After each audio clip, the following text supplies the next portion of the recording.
Greetings, folks. Introducing Archbishop Richard Foreskin. Come on in, Richard. Come on in.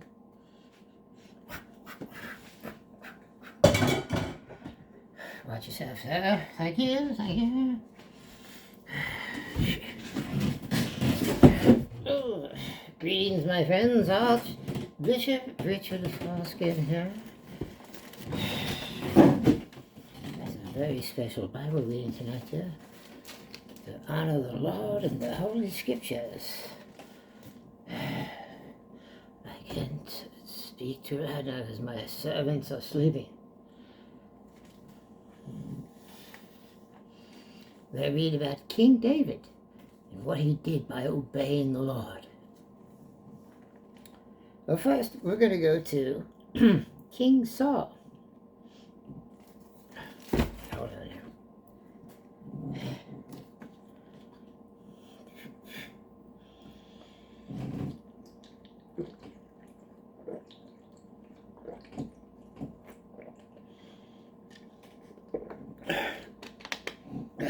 Thank you, Uncle Jesus. Thank you. I'm from Mark Fisher. Thanks for finding the page for me. So we have King Saul. And Saul eyed David from that. King Saul was very wroth, very displeased with him. He said that they ascribed unto David 10,000s, but to me they ascribed but thousands. Anyway, Saul was very mad, and it came to pass on the morrow, the evil spirit from God came to pass. An evil spirit from God came upon Saul. I didn't know they had evil spirits. Uncle Jesus, did they have evil spirits back in the Old Testament? Not too many, hardly any at all. Thank you, Uncle Jesus.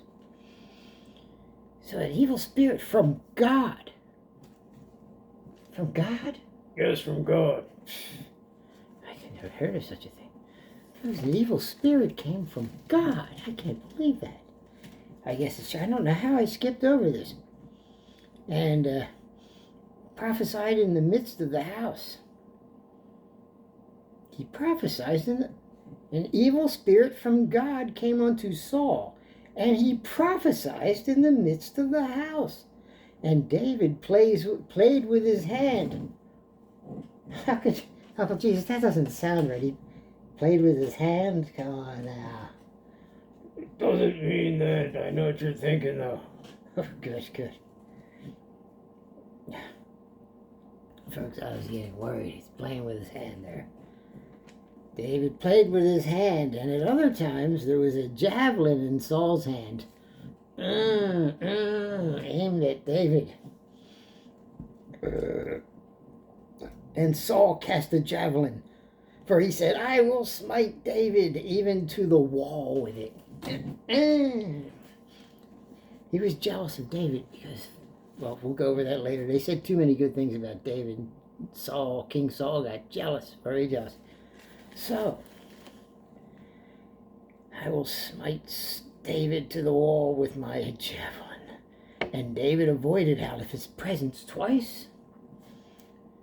And anyway, let's see what happens over here, because I know your attention spans are very small. Saul's servants.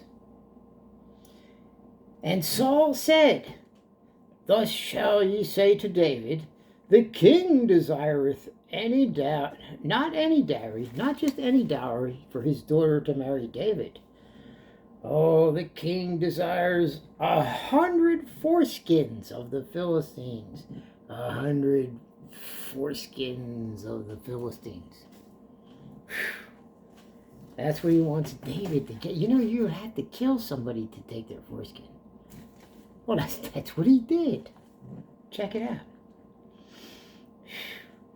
Well, 100 foreskins to be avenged of the king's enemies, but Saul thought to make David fall by the hands of the Philistines. He'll never be able to get 100 foreskins to kill 100 guys and take their foreskins. He'll never do that. Saul wanted him to get killed while trying. And when his servants told David these words, look, man, the king wants you to get 100 foreskins if you want to marry his daughter. You got to get 100 foreskins. You know what that means. You're going to have to kill 100 guys and cut their wiener foreskin off. Bring it back and show them 100. Put them in a bag. Keep them. So, all right, well, David's words. When his servants told David what his words, it pleased David. Sure, I'll do it, sure, for your daughter. To be the king's son-in-law, and the days were not expired. Yeah, it pleased King David. He wasn't king yet. It pleased David. Yeah, I'll be the king's son-in-law, and the days were not expired. Wherefore David arose and went with his men and slew Philistines. 200, not one. He got 200. He really showing off to King Saul for that daughter he wanted. So he slew Philistines 200 men, and David brought their wiener foreskins. They're down there, wiener foreskins, 200. He brought them back to the king. So he brought their foreskins, and he gave them in full tale to the king, that he might be the king's son-in-law. And Saul gave him Michal, his daughter, to wife. So Saul gave his daughter, like he said, if you get me 100, David got 200.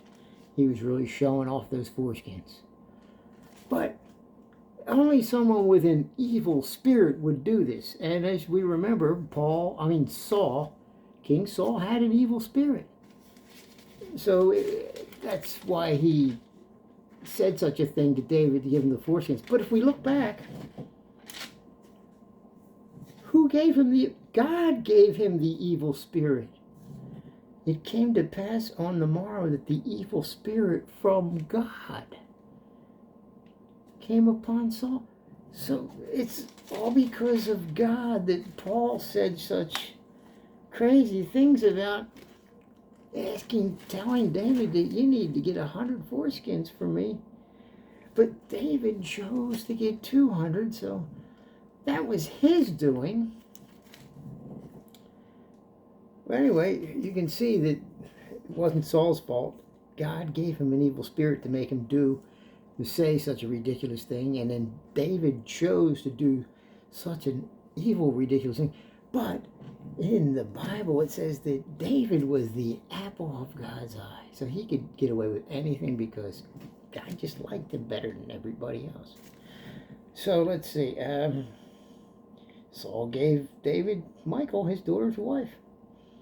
And Saul saw and knew that the Lord was with David because he killed 200 men and took 200 foreskins. That's how Saul knew that God was on David's side, because David killed 200 people, 200 men, and took their foreskins off. Just remember that. That's how you know if God is on your side.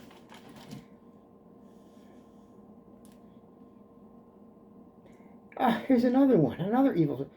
And the evil spirit from the Lord was upon Saul in chapter 9 also. And he sat in his house with his javelin in his hand, and David played with his hand, and Saul once again sought to smite David even to the wall with the javelin, but slipped out of Saul's presence, and he smote the javelin into the wall instead, and David fled and escaped. Anyway, as we can see, for a second time, that's in chapter 1 Samuel 19, verse 9. For a second time, God sends an evil spirit into Saul,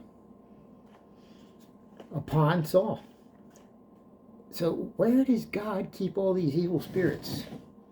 In heaven or right outside the door? Does he have a special compartment in heaven for evil spirits? Just something to think about from Archbishop Richard Foreskins.